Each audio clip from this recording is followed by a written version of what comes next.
O músico Evaldo dos Santos e o catador de materiais recicláveis Luciano Macedo foram mortos em abril deste ano numa ação da Força Nacional no Rio de Janeiro.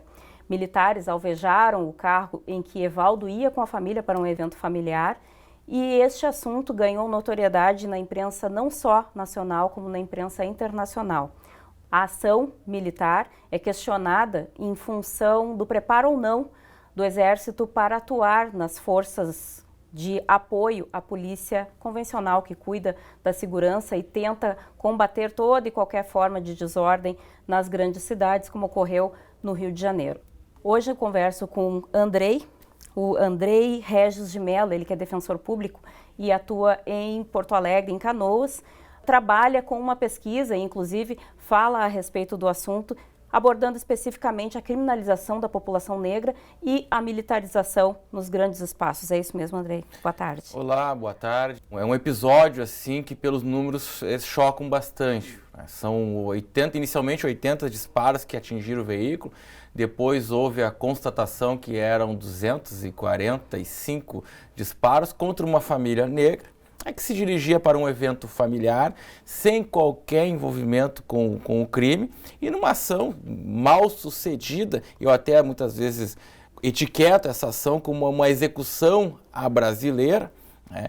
Ela é alvejada dessa forma e morre o músico Evaldo e também o catador Luciano, que tentou ainda prestar socorro àquela vítima. Para compreender esse episódio, é preciso que a gente retorne um pouquinho no tempo, que a gente chegue até o regime escravocrata, que a gente compreenda que esse ceifar de vidas negras, ele faz parte da história brasileira. Em algum momento, no período escravocrata, foi a morte de negros que acabou sendo o alicerce do sistema de produção em terras brasileiras.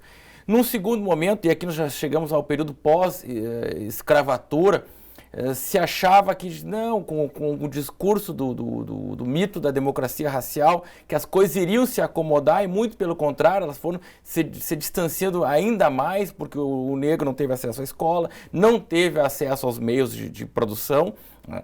E ele acabou, embora nós não tivéssemos aqui no Brasil aquilo que nós verificamos, por exemplo, nos Estados Unidos, a época era um sistema segregacionista explícito, por intermédio de legislação, que era o sistema de Jim Crow.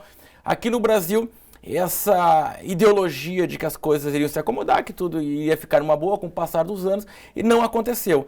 E o negro seguiu, então, o seu destino, né, sendo criminalizado ao longo da história da humanidade, e a vida, né, da população negra, ela sendo colocada num espaço de exceção, num estado de exceção, melhor dizendo, que a gente verifica hoje de uma forma muito clara no Rio de Janeiro. Os números mostram isso de uma forma mais evidente na cidade do Rio de Janeiro.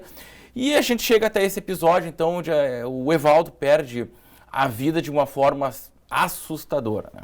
Isso tem ocorrido reincidentes vezes. O caso do Evaldo ganhou repercussão pela violência, como tu mesmo colocaste, né, dos 80 tiros, mas na verdade 200 disparos, e agora se vê mais uma vez que os responsáveis estão libertos. Enfim, parece que não existe uma preocupação no cumprimento da lei quando ocorre esse tipo de situação. Existe uma avaliação dentro da defensoria, dentro do próprio direito, para esse tipo de postura? Os dados, assim, até para situar um pouco quem está nos assistindo, por exemplo, letalidade das forças policiais brasileiras. 76,2% das mortes são de pessoas negras. Enquanto, se a gente comparar com o percentual de população negra no Brasil, é um pouco mais de 50%. Ou seja, mata-se mais pessoas negras no Brasil. Encarceramento de pessoas negras também. Nós temos um 72%, mais ou menos por aí, um pouquinho menos, de pessoas negras encarceradas no Brasil, ou seja, um percentual muito maior do que aquele que a gente verifica na população. O discurso normalizador, né, voltando ao caso do Evaldo, né, que isso é um mero efeito colateral de uma guerra às drogas que o Brasil importou dos Estados Unidos, já importou há algum tempo, um discurso normalizador onde permite que algumas autoridades digam que isso é um mero efeito colateral. Que efeito colateral é esse? Que morre um pai de família, uma pessoa honesta, trabalhadora, num final de semana que estava indo num evento familiar, num batizado, um chá de bebê. Isso não pode ser normalizado. E não pode ser normalizado isso, porque isso não acontece nos bairros ricos. em qualquer cidade do Brasil. Nós vamos aqui em Porto Alegre, nós não vamos verificar abordagens apressadas ou abordagens tresloucadas das forças policiais num veículo sendo conduzido por uma pessoa branca, especialmente nos bairros nobres da capital. Então isso não pode ser naturalizado, isso tem que ser pensado de uma forma muito crítica. Nós temos que pensar a política de segurança pública que eu defino como o urbanismo militar, vem sendo adotado já há um bom tempo no Rio de Janeiro. E por que isso nos interessa? Porque ali é o epicentro, onde as coisas estão mais visíveis. Mas essa militarização das relações no âmbito da segurança pública, elas vão se espalhando pelo resto do Brasil. E o problema de militarizar a segurança pública qual é? A lógica do inimigo.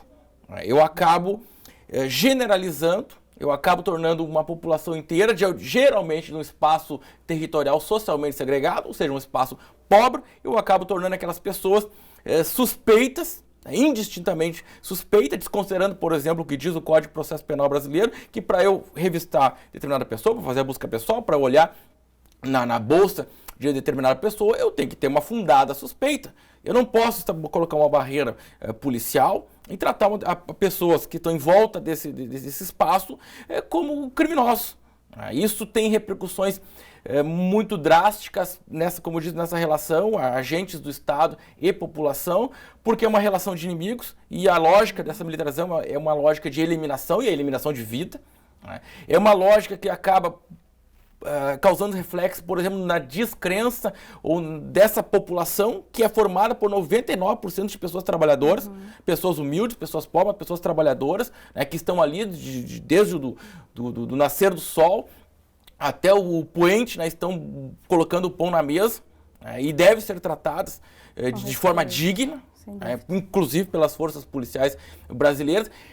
Acaba acontecendo algo que é muito assim, perverso. Critico muito essa lógica de militarização e faço isso até porque conheço já há um bom tempo, o sistema de segurança pública brasileiro. Eu, antes de adentrar na Defensoria Pública, antes de estar hoje lidando no plenário do júri da comarca de Canoas, eu por 10 anos estive na Brigada Militar, frequentei o curso de formação de oficiais da Brigada, fui capitão da Brigada Militar, então também conheço, eu costumo dizer que conheço desde a abordagem policial até como as coisas estouram lá no tribunal do júri. E essa conta não está fechando no Brasil, porque quanto mais nós encarceramos, quanto mais a reprimenda penal, e eu faço um pequeno parênteses aqui, não estou dizendo que não tem que ter reprimenda penal, muito pelo contrário, há pessoas que devem ser encarceradas, há pessoas que por A, B ou C motivo elas não conseguem se manter dentro de um convívio social, não conseguem contribuir para as suas comunidades, oferecendo risco, para a sociedade, acabam sendo pessoas que oferecem risco a uma boa convivência em sociedade e merecem sim ser encarcerados pela prática de determinados delitos, mas agora o Brasil tem esse problema, que a partir da década de 90 nós vamos encarcerando, a população prisional sai de aproximadamente 90, 100 mil pessoas encarceradas, hoje nós estamos com 800 mil pessoas encarcerados no Brasil, e nós acompanhamos o que eu sempre costumo dizer, o telespectador sente mais medo no início da década de 90 ou agora? Todo mundo sente agora. Era algo do Rio de Janeiro, pessoas portando fuzil. Hoje é uma realidade em Porto Alegre, é uma realidade, por exemplo, lá em Porto Xavier, onde tivemos aquele assalto a banco, onde um policial perdeu a vida, e aqui é importante também que se diga que nessa lógica da guerra há baixas dos dois lados. Sim, sem dúvida. Porque são policiais que perdem a vida, há pessoas inocentes e que isso não pode ser tratado como mero efeito colateral. Isso tem que ser repensado, essa política de segurança pública do Brasil, que aparentemente o Rio de Janeiro, acho que é o grande laboratório, lá não deu certo, por exemplo, com as unidades de polícia pacificadora, que também militarizava e controlava pela força determinada comunidade. Nós já estamos há praticamente 30 anos, ou se aproximando de 30 anos, de uma política de segurança pública que tem usado e abusado da força para conter os índices criminais e ela não tem dado resultado.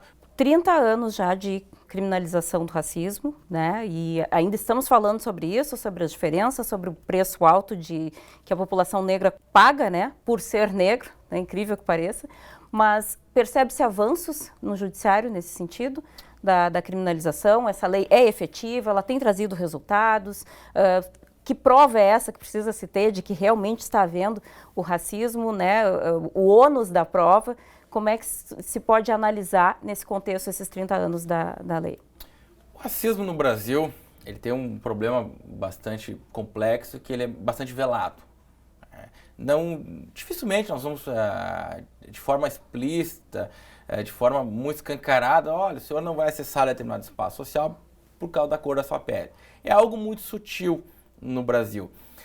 É uma conquista simbólica, muito importante, é uma conquista que está entrelaçada com as questões de direitos humanos, tal qual, por exemplo, a questão da violência doméstica, a criminalização no âmbito da violência doméstica, toda essa discussão agora que nós temos em relação à criminalização dos atos de homofobia.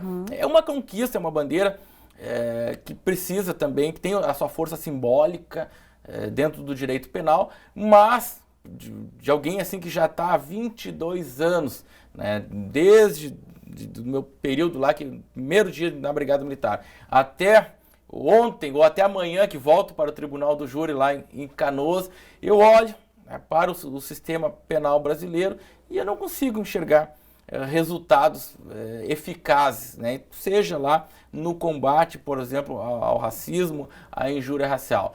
Existe um efeito simbólico. Quando a gente vislumbra, por exemplo, alguém sendo condenado por um ato de racismo ou uma injúria racial, e a própria imprensa, quando dá atenção a determinados casos, tem um efeito simbólico muito grande, que traz, de novo, os holofotes para o debate, que é um debate histórico e que é um debate que não pode ser esquecido. Um debate que nós temos que fazer enquanto brasileiro, tem que fazer todos os dias. Né? Porque o Brasil, enquanto não aparar algumas arestas em matéria de contradições sociais, e aqui, quando falo em contradições sociais, falo também das contradições raciais que habitam o Brasil não vai se pacificar.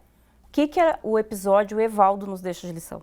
Que fica deste triste episódio, essa execução à brasileira, que é uma execução que acompanha a história da nossa sociedade, eu acho que fica o dever de nós refletirmos, né, sobre segurança pública no Brasil, sobre determinadas pessoas em um espaço territorial geralmente pobre serem tornadas inimigas, porque essa execução ela seria impensável lá no Leblon, no metro quadrado mais caro do Rio de Janeiro. Ela aconteceu porque estávamos num bairro de periferia no Rio de Janeiro. Então, a maior herança, acredito que seja o dever de refletirmos sobre a morte do Evaldo e do Luciano. Então tá, eu agradeço a tua presença, agradeço por ter atendido tão generosamente o nosso convite, trazer as informações que tu trouxestes, suscitar esse debate, né, e principalmente fomentar esse pensamento a respeito de outras estratégias que possam ser adotadas tanto no campo da segurança pública quanto na questão social mesmo, de rever conceitos. Né? Agradeço a presença então do Andrei e retorno contigo, Nunes, para o estúdio.